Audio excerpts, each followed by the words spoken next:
Ah. Bonsoir. Donc, je vais vous présenter Vimperator. Donc, avant tout, elle marche pas là. Ah. Avant tout, qu'est-ce que c'est Vimperator?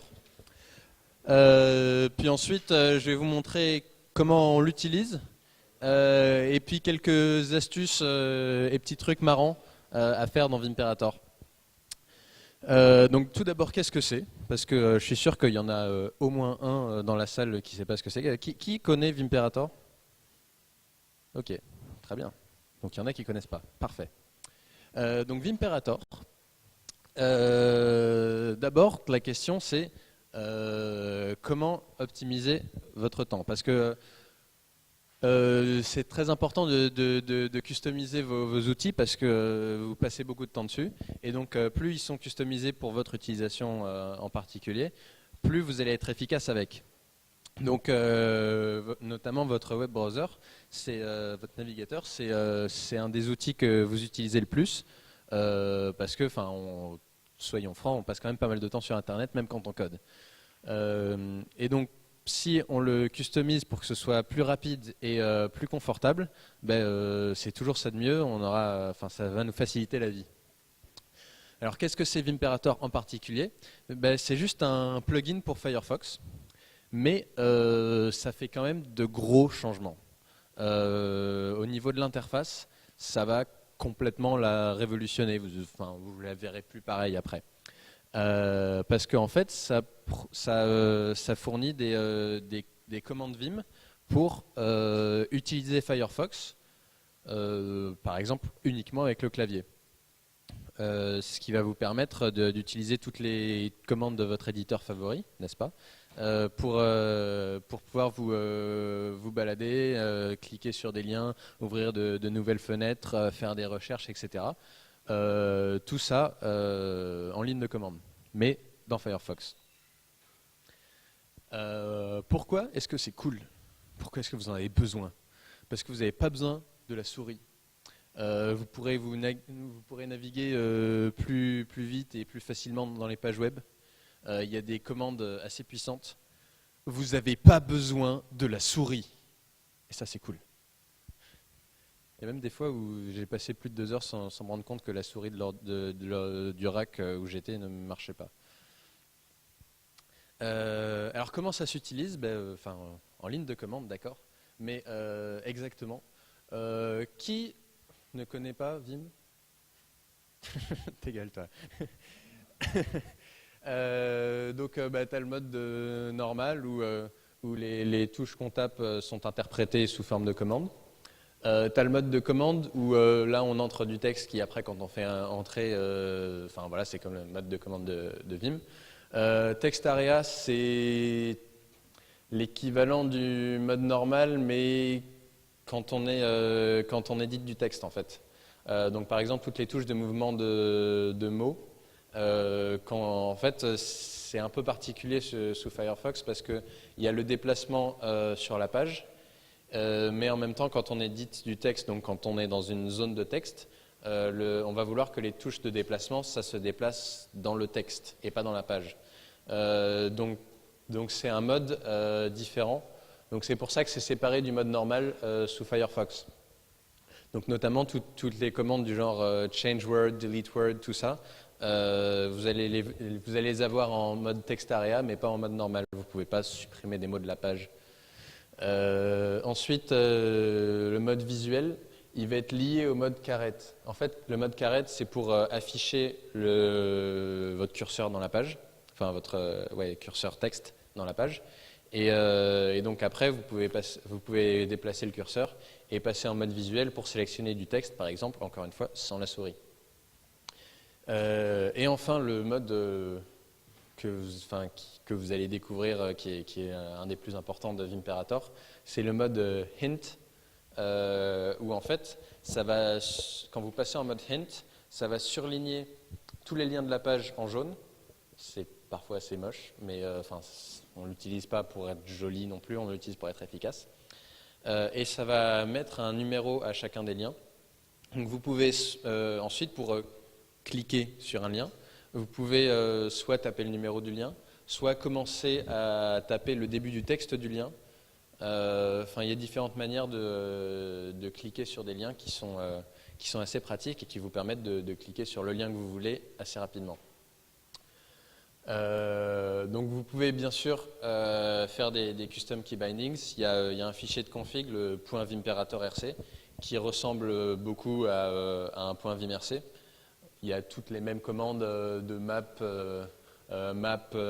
normal map, norimap, command map, enfin tout ce genre de trucs. Commande pour enregistrer une commande. Vous pouvez déclarer des fonctions, etc. Mais en même temps, avec ces key bindings, il peut y avoir des conflits, notamment avec d'autres plugins qui utilisent aussi les touches du clavier, des applications web. Par exemple, je pense à Gmail, où il y a tout un tas de raccourcis clavier qui vous permettent de naviguer dans des mails, d'un mail à l'autre, pour revenir à la page d'accueil, pour supprimer le mail courant, etc. Et donc il y a bien sûr une solution pour ça, et c'est un plugin au plugin. Donc Vimperator peut avoir des plugins, donc ça fait des plugins d'un plugin, c'est marrant. Et donc il y a un plugin pour ça qui vous permet de laisser passer des touches, donc qui ne seront pas interprétées par Vimperator. Et vous pouvez aussi choisir dans quelle page laisser passer les touches, etc. Si je ne m'abuse, ce plugin c'est FeedKeys.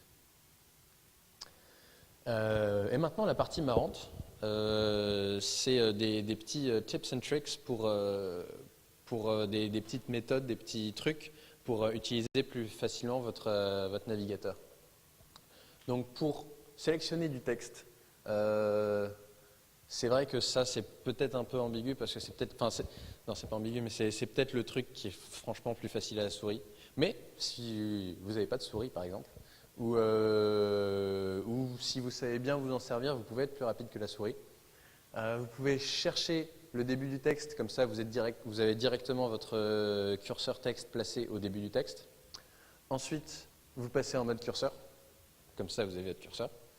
Vous passez en mode visuel pour sélectionner le texte, donc après les touches de mouvement pour faire votre sélection normalement. Et enfin, vous faites Yank pour Y pour copier, et après vous pouvez le coller où vous voulez. Pour changer de tab, enfin les onglets dans Firefox, c'est comme les buffers dans Vim. D'ailleurs, c'est tellement comme les buffers que les commandes, c'est les commandes de buffer. Donc vous pouvez aller à l'onglet numéro 1 en faisant G1, etc. D'ailleurs, normalement, les raccourcis Alt 1, 2, 3 que vous connaissez peut-être sous Firefox marchent encore parce qu'ils ne sont pas catchés par Vimperator. Vous pouvez aussi donner le nom du tab. Avec, par exemple, si vous avez eBay ouvert, bon, s'il n'y en a qu'un, vous pouvez faire B pour buffer et ensuite commencer à taper Toto. Et de toute façon, vous allez avoir une liste des suggestions dans laquelle vous pouvez vous déplacer avec tab. Et donc, plus vous tapez, plus ça va filtrer les sélections. Comme ça, vous pouvez rapidement choisir le tab que vous voulez. Et si vous êtes assez précis pour qu'il n'y ait plus qu'une seule suggestion, ça va vous amener directement sur la suggestion, ce qui est plutôt rapide. Je sais que par exemple Detto a toujours plus d'une centaine d'onglets ouverts. Comment il s'y retrouve 300, pardon. Comment il s'y retrouve il fait B et le nom du truc qu'il veut et il le trouve super vite. Et ensuite, il y a aussi des commandes du genre :tabnext et :tabprev. Moi, je trouve ça super long à taper, donc je les ai rebindés sur maj droite et gauche, des touches de mouvement. Et donc, ça me fait changer d'onglet de façon assez intuitive. Les liens. Donc, le mode hint, c'est super. Au début, on l'utilise que pour cliquer sur un lien. Donc, c'est petit f pour cliquer sur un lien, pour passer en mode hint avec l'optique de juste cliquer sur le lien. Remarque, ça vous permet aussi de mettre le focus sur une textbox, par exemple. vous voulez taper du texte, vous faites F, il y a un numéro à la textbox, vous tapez le numéro et pouf, vous êtes en mode insertion dans cette textbox. Grand F, ça vous permet d'ouvrir un lien dans un nouvel onglet. Donc vous tapez Grand F, pareil, vous passez dans le mode hint et ensuite vous choisissez le lien que vous voulez. Mais après, ce qui est vraiment cool, c'est toutes les commandes qu'on peut avoir sur les liens. Donc par exemple, à chaque fois, ça commence par point virgule. Et par exemple, point virgule S, ça fait sauver la cible du lien sous. Donc vous faites point virgule S, et là, hop, vous passez en mode hint. Et quand vous cliquez sur un lien, ça ne vous amène pas sur la page, mais ça enregistre la cible du lien sous. Point virgule W, ça vous l'ouvre dans une nouvelle fenêtre. Donc pareil, il y a point virgule T pour ouvrir dans un nouveau tab, etc. Point virgule point d'interrogation, vous avez tout un tas d'informations sur le lien, quel est le texte, quel est l'adresse du lien, etc. Et vous en avez pas mal plus, il suffit de faire point virgule et tab, et là vous avez la liste avec des descriptions. Il y a plus, quand vous ouvrez, quand vous voulez ouvrir une nouvelle page, donc par exemple vous faites O, ça fait open, ça va changer votre page. Ou alors tab new, ça va ouvrir un nouvel onglet. Et alors ensuite vous tapez du texte, et ça va vous faire, si vous tapez une adresse, ça va vous amener sur l'adresse. Si vous tapez du texte, ça va vous chercher le texte dans votre moteur de recherche. Et il y a aussi des mots-clés de recherche. Si vous commencez votre recherche par Amazon, vous allez tomber directement sur le site d'Amazon. Si vous commencez par eBay, vous allez tomber directement sur eBay. Si vous commencez par Debian, vous allez arriver sur une liste des paquets Debian, ce qui m'a parfois surpris. Deux points downloads, par exemple, ça ouvre la fenêtre des téléchargements, tout votre historique de téléchargement. Et bien sûr, le fameux deux points help, qui est cette fois-ci une aide en ligne. Normal, on est sur un navigateur. Voilà. Après, il y a peut-être des taux qui n'a plus de voix, donc qui ne va pas vous présenter notre Pentadactyle. Pentadactyle, c'est grosso modo la même chose, mais c'est un fork et il y a 2-3 choix d'ergonomie, je crois, qui ont été faits différemment de Vimperator, mais c'est quasiment la même chose. Donc, en conclusion, il n'y a pas besoin de la souris. Je ne sais pas si je l'aurais assez répété, mais bon. C'est très paramétrable. Vous avez des plugins à Vimperator, d'intégration avec pas mal de sites web. Je sais qu'il y a un truc Vimperator spécial pour Twitter, du genre, je sais pas, une commande et vous tapez votre texte et pouf, vous avez tweeté. Et donc tous les key bindings, moi j'adore parce que je suis en Dvorak et il y a des raccourcis qui du coup sont pas du tout intuitifs. Je les ai remap, c'est très facile. Et vous pouvez en plus rajouter d'autres plugins pour encore améliorer votre navigateur. Blank Your Screen, ça vous permet en un raccourci d'avoir tous vos sites web en blanc sur fond noir. C'est tellement plus reposant quand il fait sombre, voire même tout court. Bon, ça ruine un peu parfois l'affichage de certains sites, mais bon, ça vous permet d'avoir du texte blanc sur fond noir qui est, je trouve, très agréable. Adblock Plus, qui ne connaît pas, ça bloque toutes les pubs et vous avez, c'est juste magique. Ghostery, ça bloque en plus tous les add-ons sociaux du genre Google Plus One, yeah, personne n'en a rien à foutre. Oui.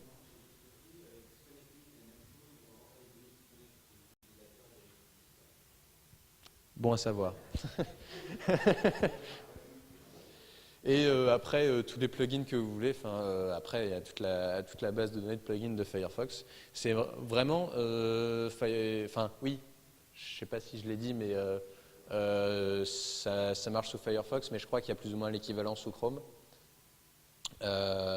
Et il y a il y a aussi l'équivalent en IMAX.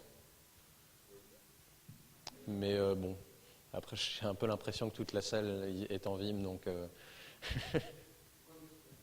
Ghostery ou Disconnect Me apparemment, ça te permet de bloquer tout ce qui est les petites fenêtres share sur Facebook, +1 de Google. Voilà. Est-ce que vous avez des questions? Personne? Bon, Jérémy, t'as... Ah, vas-y.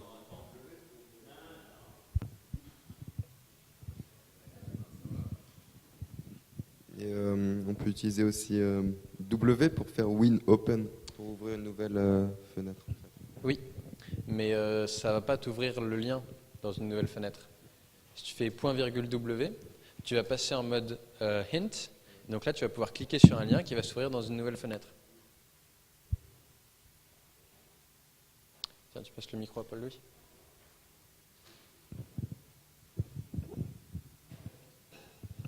Oui, c'était juste, donc tu as évoqué Pentatactile, c'est ça, qui est une... Donc, donc la seule différence avec Vimperator, c'est d'un point de vue ergonomie ou il y a autre chose?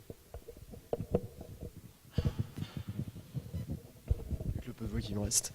Non, Pentatactile, c'est vraiment globalement la même chose, hein. La plupart des raccourcis qu'il a donnés, des commandes qu'il a données, ça va être exactement les mêmes. Je sais plus si tu as aussi le point virgule en mode int.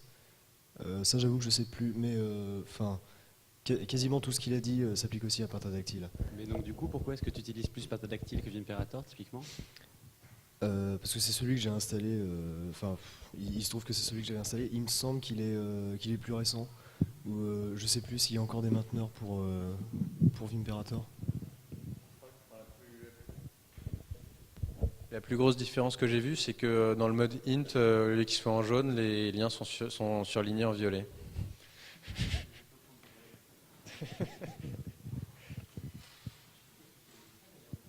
Ça doit être customisable.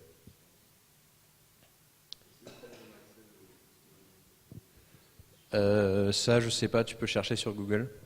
Après, pour tout ce qui est les mappings, tout ça, fais-toi un point Vimperator RC dans ton home. Ça se conf comme Vim, donc la syntaxe remap, no remap, IMAP, enfin voilà. Jérémy avait une question? Non?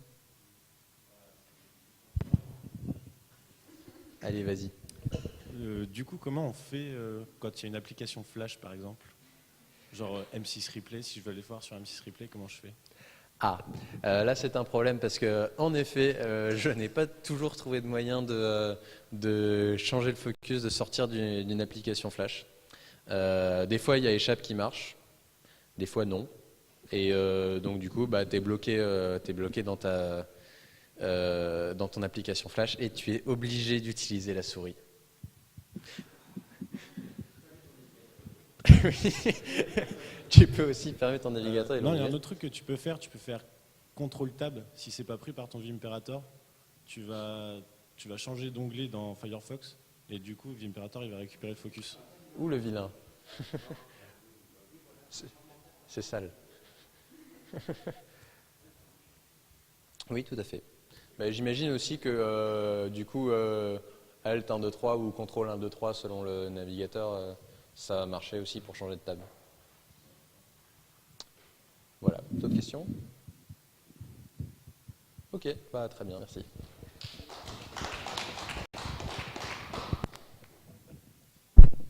Et si vous voulez, il y a même, je fais une conférence juste après sur les Massive Open Online Courses, les cours massifs sur Internet.